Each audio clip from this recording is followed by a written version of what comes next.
asalaamu calaykum asxaabay kusoo dhawaada falanqaynta aflaanta ee ra'yi web t v.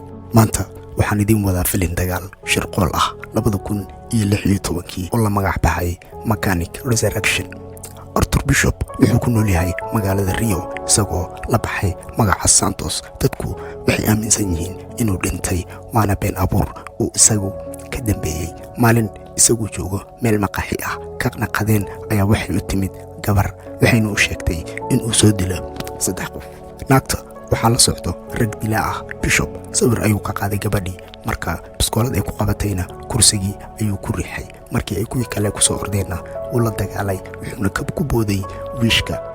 way ka soo dabagaleen iyagoo isleh dila ayuu haddana sidoo kale ku sii booday parachute ay waday Maya iyadoo ah gabar saaxiibadiisa. wuxuu baaritaan ku sameeyey gabadhii wuxuuna ogaaday in ay u shaqayso Crane oo ahaa Bishop saaxiibkii yaraantiisa. maalintii xigtay Bishop wuxuu arkay gabar aad qurux badan oo la yiraahdo Gina. habeennimadii Bishop durbiinka ayuu ku fiirinayaa wuxuuna arkay in la soo weeraray uu ka gaaray kana badbaadiyey. Bishop wuxuu daawaday muuqaalka Gina oo artay wax ku bari magaalada Cambodia. markii ay soo kacday Gina waxay sheegtay in uu afduubay Crane saaxiibkeed uuna sheegay inuu ciyaalka dili doono haddii ay qaban waydo waxa uu diro. Bishop ayaa wada Gina wuxuuna geeyey baarka ay ka shaqayso Maya, halkaasoo si kedis ah ay isugu dhowaadeen. ciidankii Crane dusha ayay kala socdaan wayna soo weerareen iyagoo Bishop iyo Gina xeebta ku qabtay. Ginana afduubtay. dagaal kadib Bishop waxay kulmeen Crane muddo dheer kadib. Crane wuxuu xanaaqsan yahay Bishop isagoo ku eedeeyey inuu dayacay xilli uu garab uga baahnaa. Crane wuxuu ku amray Bishop inuu soo dilo 3 qof haddii kaleetana uu dili doono Gina. Bishopna wuu ka aqbalay. ninka koowaad waxaa la yidhaahdaa Krill. waa dagaalyan wuxuuna ku xiran yahay xabsiga Malaysia. si uu Bishop u fuliyo qorshaha loo diray wuxuu aaday Malaysia isagoo askari u gacan qaaday si loo xiro. markii uu xabsiga galay Bishop ayaa ka badbaadiyey Krill nin dili rabay. yar kadib Bishop ayaa la kulmay Krill isagoo uga sheekeeyey inuu Afrika hogaamin doono marka uu ka baxo xabsiga. intii uu waday faallada qorshihiisa Bishop ayaa geed ku cinjiyey kuna dilay wuxuuna u ekeysiiyey shil. waardiyihiina wuxuu u sheegay inuu Krill duceysanayo. ciidankii waardiga ayaa hoonka yeeriyey markay arkeen dil ka dhacay waxayna kaamirada qabatay.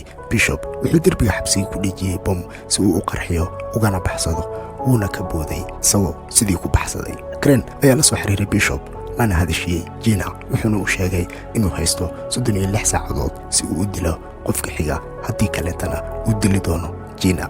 wuxuu u sheegay in qofka labaad la yiraahdo Adrian Cook oo ah ganacsade. Bishop wuxuu ogaaday guriga uu degan yahay wuxuuna dejiyey shaxdii uu ku dili lahaa. Cook wuxuu ku dabaalan barkada dabaqa sare halka Bishop uu xarig ku soo fuulayo. qaybta hoose ee dhalada barkada ayuu ku dhejiyey qalab jebin dhalada kuna jebiyey. Cookna wuu soo dhacay. dhimashadiisana wuxuu ka dhigay mid shil ah si fudud ayuuna ku baxsaday. intii uu Crane u faahfaahinayay Bishop qofka saddexaad ayuu ka codsaday inuu gooni ula hadlo Jenny waxayna baaq ugu sheegtay goobta ay ku sugan yihiin. Bishop wuxuu isku dayay inuu badbaadiyo Jenny laakiin Crane ayaa gacanta ku dhigay wuxuuna u sheegay Bishop inuu fuliyo howlgalka xiga 24 saac gudaheeda. bartilmaameedka xiga waa Max Adam ahna nin Mareykan oo ka ganacsada hubka kuna sugan magaalada Varna ee dalka Bulgaria.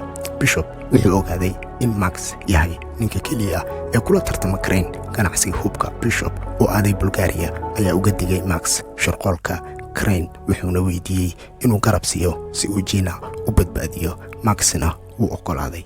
dhimashada Max waxay ka dhigeen mid mala awaal ah si uu Crane u moodo inuu dilay wuxuuna ku wargeliyey inuu dilay isagoo u sheegay in ciidankiisu ka raadiyaan meydka biyaha dhexdiisa. si kastaba ha ahaatee Crane wuxuu qorsheenayaa inuu dilo Bishop.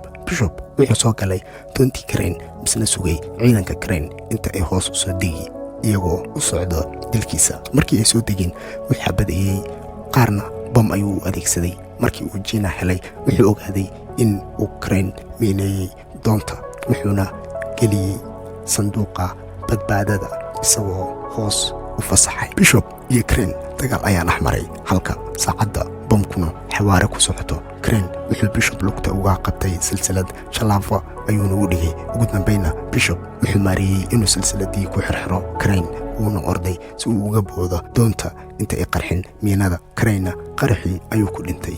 sanduuqii Gina ayaa kor u soo baxay iyadoo dib u fiirisay qaraxa doonta. Jenny waa la badbaadiyey waxayna garatay in aysan cidi ka badbaadin. Gina waxay ku laabatay Cambodia iyadoo halkii kasii bilowday shaqadii waxbarista. waxayna u qortay waraaq Maya iyadoo u sheegtay inay nabad qabto ayna wado shaqadii ay jeclad. Gina waxaa la yaab ku noqday markii ay aragtay Bishop oo hortaagan. ugu dambayntiina waxaynu aragnaa Max oo fiirinaya muuqaal ay dubtay kamerada qarsoon. wuxuuna arkay Bishop oo ka boodi doonta qaraxa ka hor. Max wuu qoslay wuuna dhiliid gareeyay muuqaalkii. filinkiina halkii ayuu ku dhammaaday. fadlan haddii aad muuqaalka ka heshay like saar, commentigana fikirkaagana wuu la wadaag, subscribe-gana waxay noo tahay dhiirigelin. mahadsanid.